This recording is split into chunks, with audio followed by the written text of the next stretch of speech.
अगर आपको हमारी वीडियो पसंद आए तो उसे लाइक, शेयर और सब्सक्राइब जरूर करें।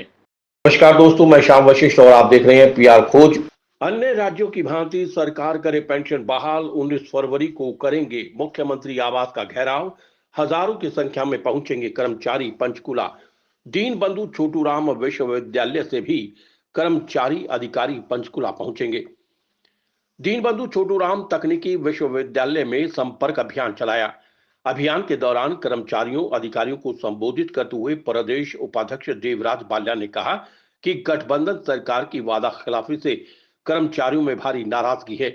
इसके लिए संघर्ष समिति द्वारा 19 फरवरी 2023 को मुख्यमंत्री आवास का घेराव करेगी, जिसमें सोनीपत से हजारों की संख्या में कर्मचारी भाग लेंगे।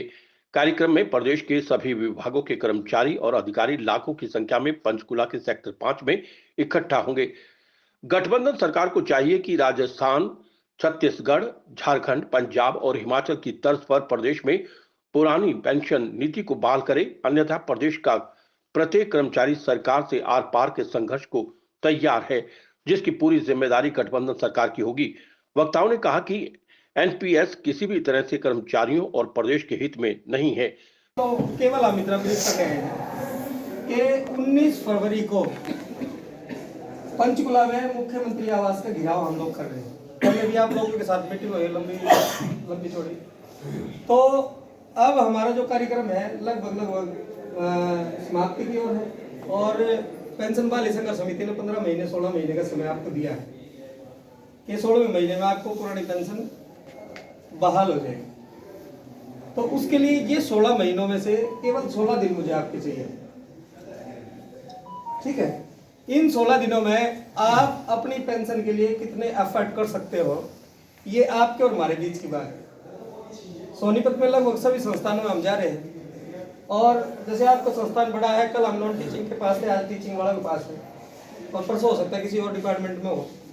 तो केवल आप लोगों से इतना निवेदन है कि केवल मेरी पेंशन नहीं होनी, आप सबकी होनी। तो थोड़ा थोड़ा एफर्ट अगर हम सब मिलकर करें, आप जैसे उच्च शिक्षित वर्ग से आते हो तो आप लोगों का दायित्व भी हमारे से ज्यादा बढ़ता है। एक सोनीपत जिले में ये आंदोलन किस स्तर पे चल रहा है, उसको कैसे चलना चाहिए, उसके लिए आप जितना उचित मार्गदर्शन दे सकते हो वो हमारे लिए स्वीकार्य है। केवल आप लोगों का मार्गदर्शन और सहयोग चाहिए हमें, और कुछ नहीं चाहिए। हम ये नहीं कहते कि आप लाठी खाओ या जो है जहाँ समस्या हो वहाँ आप क्रिएट करो, आप खड़े हो। आप केवल कोऑर्डिनेट करो, आप मार्गदर्शन करो हमारा। ये संघर्ष अपने लास्ट स्टेज पे है। आप लोगों ने रिसेंटली हिमाचल का उदाहरण भी सुना होगा। केवल 0.90% से सरकार बदल गई। जो सरकारें ये कहती थी कि भाई 1% से भी कम है कर्मचारियों की संख्या, ना वो सरकार बना सकते ना बिगाड़ सकते, तो ये बहुत बड़ा उदाहरण आप लोगों के लिए। तो इसीलिए आप लोगों से ये निवेदन करने आए हैं। बात मैं आपको कह रहा हूँ वो कम से कम 10-5 आदमियों से रोज करो। अगर आप लोगों से नहीं मिल पाते हो तो केवल आप अपने संस्थान के लोगों से जो एनपीएस से रिलेटेड है, केवल आप उन्हीं से करो। आप लोगों का पेंशन बहाली संघर्ष समिति का एक ग्रुप भी है जो हमने बना रखा है, उसमें लगभग आप लोग हो। जो नहीं है, प्रदीप जी से निवेदन करूंगा कि मैं आप लोगों को जोड़ दे उसमें, क्योंकि जो डेली कार्यक्रम जो हम करते हैं लगभग उनकी सूचना है और जो भविष्य के जो कार्यक्रम है उनकी सूचना है आपको उसी के माध्यम से मिलती है। ये भी नहीं है कि आप जैसे आज बैठे हो हर रोज जैसे बैठे मिलो मुझे, या ऐसे भी नहीं है कि जैसे मैं आज आपको समय दे रहा हूं मैं आपको रोज दे पाऊँ। तो केवल और केवल मेरा निवेदन ये है कि आप सभी पेंशन बहाली संघर्ष समिति के मुख्य योद्धा हो। मेरी तरफ से मैं आप सभी को ये मान के चल रहा हूं कि आप विजेंद्र धारीवाल हैं, आप प्रमोद इस्टकान हैं और अपनी पेंशन के लिए आपने स्वयं ही एफर्ट करने हैं। पीबीएसएस का बहुत सहयोग था, एनओपीएस के माध्यम से हमने लगभग 5 राज्य पेंशन में ले लिए हैं।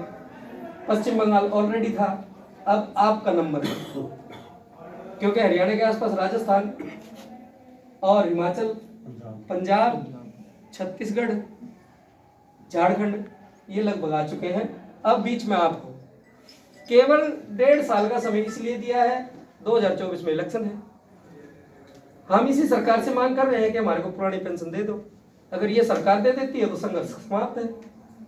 अगर ये नहीं देती है तो हम कोशिश करेंगे कि सरकार भी बदली जा सके, और वो हम सब के माध्यम से होगा। एक माइंड में एक कंसेप्शन रहता है कि शायद हम अकेले ना पड़ जाए वहाँ पे, तो ये पूरी टीम आप देख रहे हो और इससे भी ज्यादा वहाँ पे आपको महिलाएं मिलेंगी, तो कोई डर की बात नहीं है। और एक दूसरी बात मेरी आप सबसे एक गुजारिश है, एक जो मिसकंसेप्शन है उसको माइंड से निकालो कि एनपीएस कुछ नहीं होगा, जो सरकार करेगी वही हो जाएगा, जो दीपेंद्र देगा वही हमें मिल जाएगा। तो मैं सिर्फ एक ही बात कहना चाहूंगी कि सोच दो ही तरह की होती है, एक सकारात्मक और एक नकारात्मक। जो नेगेटिव सोचते हैं उनके लिए मैं कहना चाहूंगी, उनका एक ही विचार होता है हमेशा कि कौन देखने जाए कहाँ धुआं उठ रहा है, सुबह अखबार में पढ़ लेंगे कहाँ आग लगी थी। लेकिन पीबीएसएस की बात करूं या जो सकारात्मक सोच जो रखते हैं, जो ये कहते हैं कि एनपीएस होगा, एनपीएस नहीं, मैं अपनी ओपीएस, एनपीएस बंद होगा और ओपीएस लागू होगा।